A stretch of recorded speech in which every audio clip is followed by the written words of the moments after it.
We're not sort of on the edge of something. We're in the middle of a fight for the soul of our democracy, and I don't want to sound like a whiny left cable host. Welcome to this week's Wacky Moments of Leftist Extremism.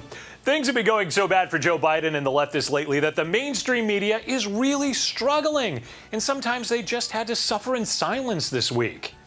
Biden hit a shocking new low in polling on Wednesday, dropping to only a 33% approval rating, according to Quinnipiac. Yet all three networks on Thursday hid this terrible news. Despite a combined 6 hours of airtime, ABC's Good Morning America, CBS's Mornings, and NBC's Today Show all ignored the bad news for the Democrat. The best that GMA could do is kind of barely reference polls vaguely. Now, the president, we've been talking about this, has really taken a hit in the polls because of this ongoing pandemic. Yeah, it's the only reason his poll numbers are lower than Stelter's hair follicle count, I'm sure. But don't, talk actual numbers there, ABC. Some of the other items not mentioned by the Nets this week, this bombshell report that came out on Tuesday. The much criticized letter from the National School Boards Association comparing protesting parents to domestic terrorists was solicited by Education Secretary Miguel Cardona. That is according to an email exchange referencing Cardona's request for information obtained by the group Parents Defending Education in a Freedom of Information request. ABC, NBC, and CBS's nightly newscasts all ignored the story of how a senior member of the Biden administration wrote a letter requesting that parents be deemed terrorists for having concerns about their children's education. You have to wonder why the Nets ignored that, huh? Maybe it's because defending Biden and his leftist buddies is getting ever difficult. Not that they don't try very hard.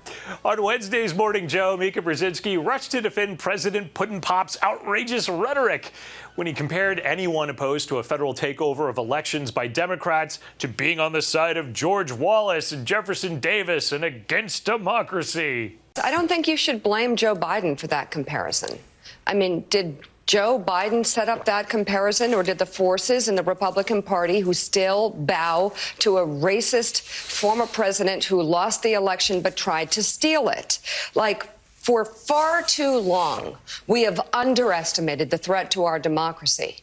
And I think President Biden, in the past week, has been trying to put it in stark terms because it is the reality that these stark terms are needed. We're not sort of on the edge of something. We're in the middle of a fight for the soul of our democracy. And I don't want to sound like a whiny left cable host and, become exaggeratingly passionate. Never do that. Does anybody think Mika would ever do that? Oh, even Scarborough had to mock that. But this is MSNBC. So even though voting is easier in America than ever before, there is not one measure out there that would take away anyone's right to vote. MSNBC clowns claim insane things like this. Because if they're coming for us, they always start with black folks, and then they're going to come for the rest of you. That is the way it works. They want authoritarian control. They don't want the vote at all. Yeah, Joy Reid claims Republicans are coming for black people, and they don't want anyone to vote. They don't want the vote at all. Maybe she should look up her history on the KKK and black voter suppression. She might, just might find something on the Democratic Party there. Ancestry.com actually brought you that segment. Give them a call. Let them know how you feel about their historical support for Reid's show.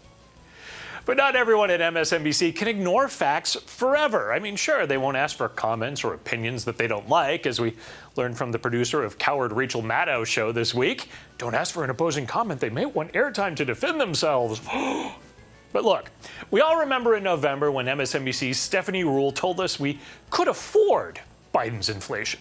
And the dirty little secret here, Willie, while nobody likes to pay more, on average, we have the money to do so. Oh, sure, just sell your house or tap your 401k. But even millionaires like Ruhle started getting a little upset this week. We're going to bring in right now NBC News senior business correspondent and MSNBC anchor Stephanie Ruhle. She's the best. Yeah, exactly. And Stephanie, inflation. Inflation. Kaboom. Kaboom. Biggest yearly increase we have seen since the 1980s, right? This is not a good number. This isn't a good situation for the White House to deal with. Why? Because we get gas multiple times a week. So we see the price of gas. We see the price at the grocery store and housing. Housing prices are up in a big way, not just to buy houses, but even rentals. Just imagine if they reported on all the facts that they are faced with. This is not a good number. This isn't a good situation for the White House to deal with. But the leftist media, of course, will never let that happen. For example, Wednesday's Good Morning America. Heated exchange. Dr. Fauci firing back at Senator Rand Paul. In usual fashion, Senator, you are distorting everything about me. Accusing him of spreading misinformation, leading to threats against Fauci and his family, and the frustrated hot mic moment. What a moron. Oh, it's a heated exchange. In a heated exchange, Dr. Anthony Fauci taking on Senator Rand Paul, accusing the Kentucky Republican of spreading dangerous lies about him for his own political gain. Go to Rand Paul website. Except they never play a clip of Senator Rand Paul, just a one-sided argument for well over 2 minutes. They just don't want their audience to know what Senator Paul had to say. That's how the leftist media covers a heated exchange. Leftists certainly don't want you to hear any criticism of Dr. Fauci. That must be silenced, kind of like MRC-TV on a YouTube channel. Yeah, that's why you haven't heard from us in a while on that platform. But simply put, the leftist media wears their unquestioned lockstep support of all things Fauci on their sleeve. And I do mean that both figuratively and literally. I'm shocked that Rand Paul was a former physician, because he does not exude any of the qualities that doctors and nurses possess. Like wearing a Fauci t-shirt on TV. Why doesn't Rand Paul have one of those Fauci t-shirts, huh? Truly an unbiased medical expert there on MSNBC. But reality did eventually creep into Joy this week after millions of people found out that they could keep their jobs and choose not to be vaccinated at the same time, despite the authoritarian mandates from the Biden administration, as the Supreme Court rejected Joe's vaccine mandate for private companies. This, of course, caused Joy to melt down because people are actually allowed the freedom of choice. She doesn't like that. But let's just soak her in for a second.